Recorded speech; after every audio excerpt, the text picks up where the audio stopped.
Have you ever wondered if the stories we hold dear are truly unique? For centuries, a persistent question has echoed through the halls of history and faith. It suggests that the story of Christianity, one of the most influential narratives in human history, is not an original masterpiece. Instead, some claim it is merely a copy, a retelling of myths that are far older. This idea can be unsettling. It challenges the very foundation of belief for billions of people around the world. It asks us to look closer and to search for the truth hidden beneath layers of time, culture, and interpretation. The central question is this: is the story of Jesus Christ simply a recycled version of ancient pagan myths? Proponents of this theory point to what they see as striking similarities.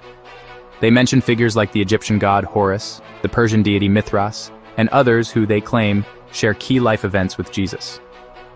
These alleged parallels include a virgin birth, a group of 12 disciples, a death and resurrection, and a title like Savior or Son of God. The argument is that the early Christians simply borrowed these popular themes from the surrounding cultures to make their new faith more appealing to a wider audience. This theory, often called the Christ myth theory, has gained traction in popular culture, spreading through documentaries, books, and countless online articles. Let's start with one of the most common comparisons: the Egyptian god Horus. The popular claim is that Horus was born of a virgin, Isis, on December 25th. His birth was announced by a star in the east, and that he was visited by 3 wise men. It is also said that he had 12 disciples, was crucified, and was resurrected after 3 days. If these claims are true, the parallels to the story of Jesus would be undeniable.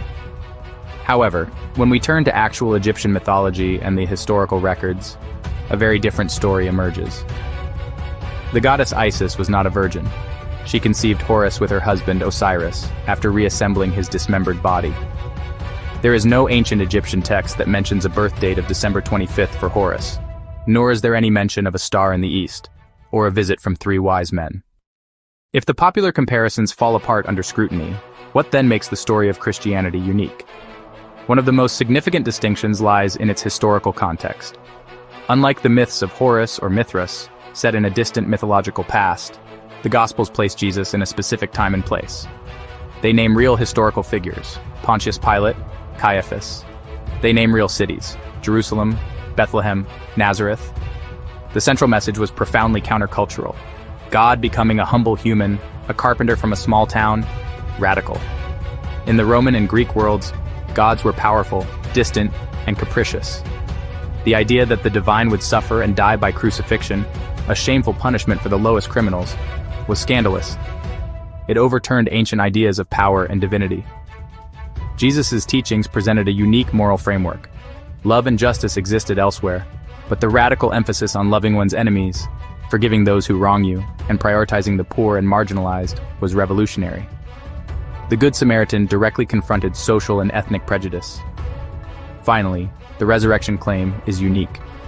Mythic resurrections were cyclical, connected to agriculture or seasons. Jesus' resurrection was presented as one-time, historical, a victory over death. Early Christians preached eyewitness testimony. They insisted a specific man, at a specific time, rose physically from the dead and were willing to die for that claim. So where does this leave us? Is Christianity a copycat religion? When we move past the sensational claims and look at the actual historical and textual evidence, the theory of a copycat Christ begins to crumble. The alleged parallels with figures like Horus, Mithras, are often exaggerated, misinterpreted, or based on sources that post-date Christianity itself. The story of Jesus is not set in a vague, mythical past, but is firmly embedded in the soil of first-century Judea we can examine through history and archaeology. The narrative is not one that borrows from popular pagan tropes. Instead, the Christian story appears to be something very different. Its core message was not comforting or familiar to the ancient world. It was shocking and disruptive. The idea of a crucified God, the radical call to love one's enemies, the claim of a historical bodily resurrection, were not borrowed from other religions. They were unique declarations that set this new faith on a collision course with the cultures of its day.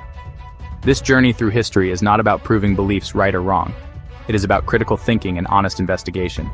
It's easy to accept a sensational claim when it confirms a bias.